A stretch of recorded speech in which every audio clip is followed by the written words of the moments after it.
Assalamualaikum warahmatullahi wabarakatuh. Waalaikumsalam warahmatullahi wabarakatuh. Semoga Allah memberkahi Imam Nawawi, Ustadz dan keluarga. Semoga Allah memperbaiki keikhlasan seluruh kaum muslimin. Amin ya rabbal alamin. Ustadz, afwan, ana mulai diprotes istri karena di tahap ini ana punya schedule kajian di dekat domisili ana ada 4 tempat majelis ilmu di 4 hari yang berbeda sepulang kerja, dan satu tempat sejauh sekitar 102 km di weekend. Ini ditambahkan secara bertahap dari awalnya 1 kali per pekan. Apakah Anda sudah terlalu berlebihan, Ustadz? Mohon nasihatnya. Jazakallahu khairan, Ustadz. Terima kasih. Udah berlebihan belum? Jawabannya tergantung. Setiap orang beda-beda. Karena kalau 4 kajian dalam sepekan dinyatakan berlebihan secara mutlak, maka nggak ada pondok pesantren di Indonesia. Karena pondok pesantren kajiannya sepekan berapa kali?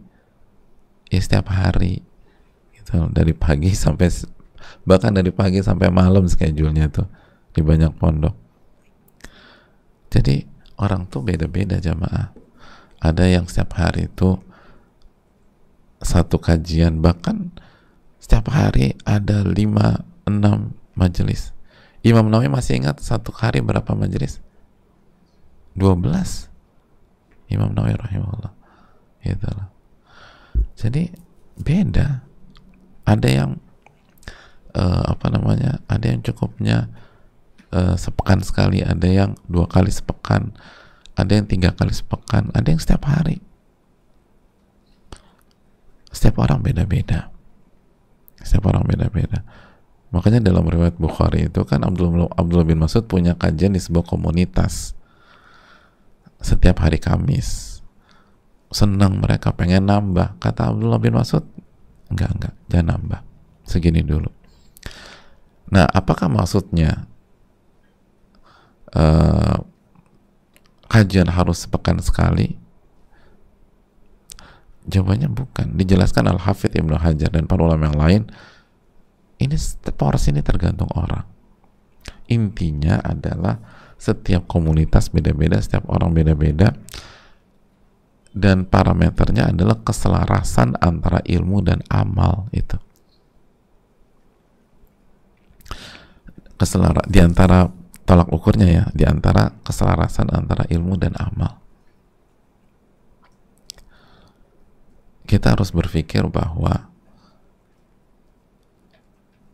ilmu yang kita pelajari akan ditanya oleh Allah. Makanya harus ada waktu belajar dan harus ada waktu beramal. Gitu hadirin. Untuk kita ya, untuk orang awam.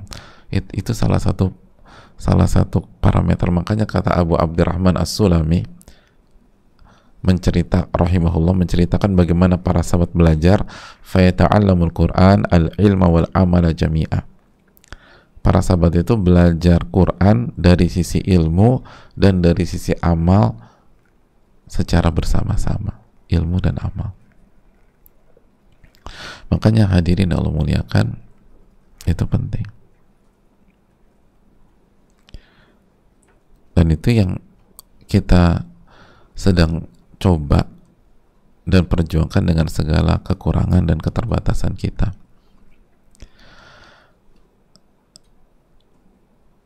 Makanya kita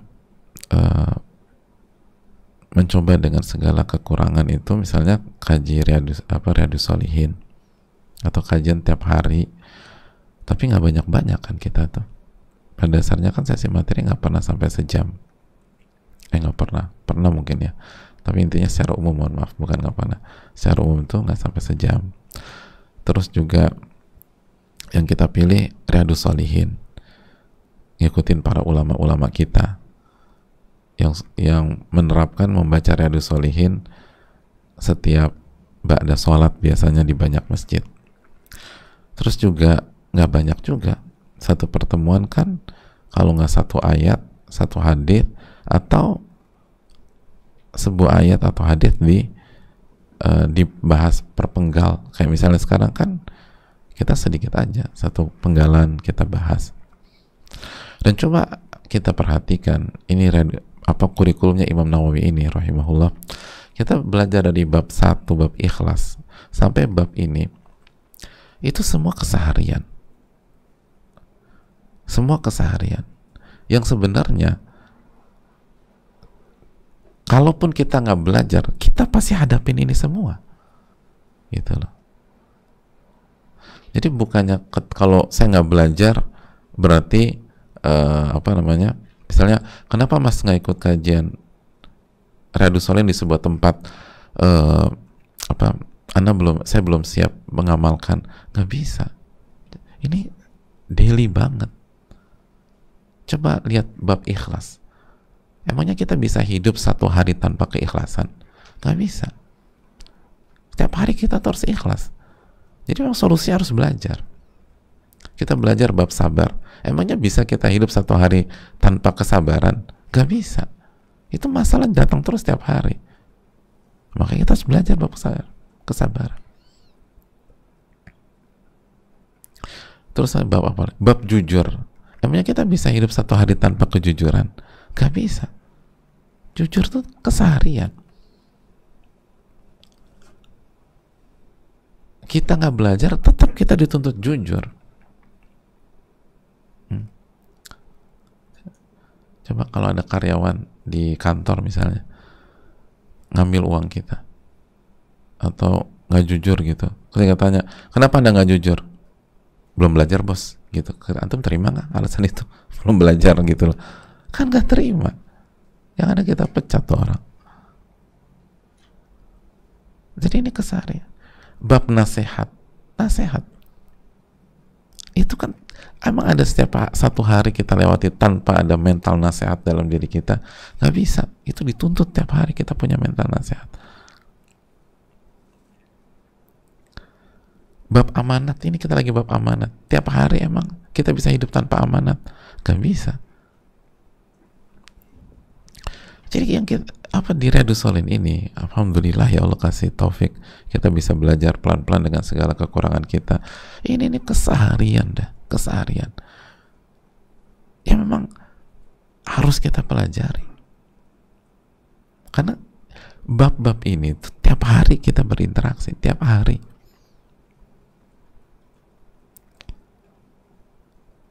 Tiap hari. Bab yakin, ya ini bab-bab kita. Bab amar ma'ruf nahi mungkar, kita interaksi sama istri, sama anak-anak, kan kita harus ngerti. Kita harus belajar, kita harus mencoba. Nah, tinggal kita berusaha mencoba mengamalkan. Makanya kajian kita nggak lama, cuman kurang lebih 1 jam atau kurang, atau lebih sedikit dengan sesi tanya jawab dan lain-lain. Secara umum kan kita 24 jam, kita ambil sejam, ya masih ada 23 jam. Oke lah. Gitu lah. 1 jam 24, masih dari 24 jam masih ada 23 jam. Jadi ingat, banyak atau enggak itu tergantung kembalikan.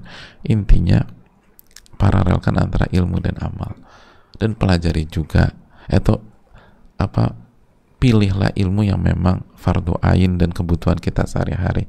Itu nasihat para ulama kalau belajar. Pilihlah ilmu yang berkaitan dengan apa yang menjadi tanggung jawab kita, fardu ain kita keseharian, sebelum yang lain, sebelum yang fardu kifayah, sebelum yang lain. Gitu. Nah, sehingga seharusnya kalau kita tepat, istri kita nggak protes. Yang ada harusnya istri kita bersyukur. Kenapa? Karena kita mempelajari ilmu keseharian dan sangat berkaitan dengan pasangan kita, lalu kita punya waktu untuk belajar dan punya waktu untuk ngamalin, dan itu artinya sikap kita dengan dia semakin baik. Nah, cocok. Jadi itu jadi bukan hanya yang perlu dievaluasi, bukan hanya frekuensi dan jumlahnya, tapi materinya juga apa. Dan sudahkah kita sadar bahwa tugas kita bukan hanya berilmu, tapi juga beramal. Belajar tuh dua konsep para sahabat, belajar ilmu, belajar beramal. Itu yang dijelaskan Abu Abdurrahman As-Sulami rahimahullah ta'ala. Ini yang bisa disampaikan, semoga bermanfaat. Subhanakallahumma wa bihamdika, la ilaha illa anta, astaghfiruka wa atubu ilaik. Rabbana taqabbal minna.